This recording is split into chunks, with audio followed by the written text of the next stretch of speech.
Bagong taon, bagong love life.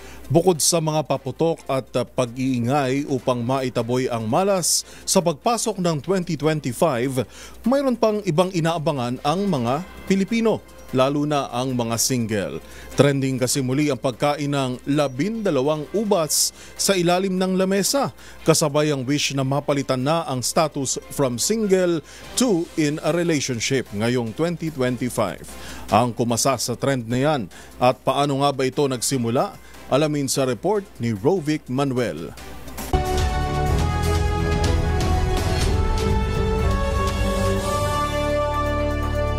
Natapos mo ba ang iyong 2024 na ikaw ay heartbroken o hindi naman ay still single pa rin?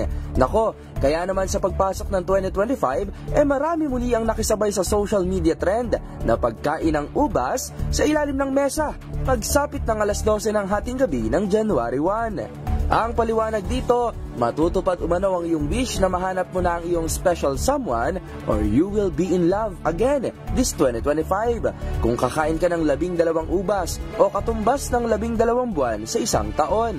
Isang mahalagang rule rin dito, kailangan na maubos mo ang 12 ubas bago sumapit ang 12:01 dahil kung hindi mo raw matutupad ang iyong wish. Kaya naman ang netizens ay talaga namang hindi pinalampas ang sikat na New Year superstition. Pati nga ang box office queen na si Catherine Bernardo, hindi rin nagpahuli at nakijoy na rin sa pagkain ng ubas noong New Year's Eve.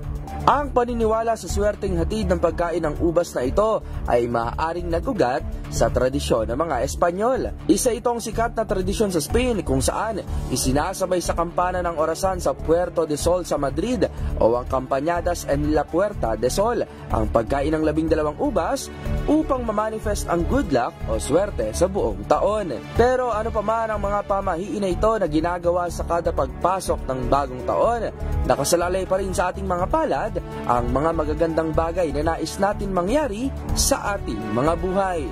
Para sa MBC TV Network News, ito si Rovic Manuel, una sa Pilipinas, una sa Pilipino.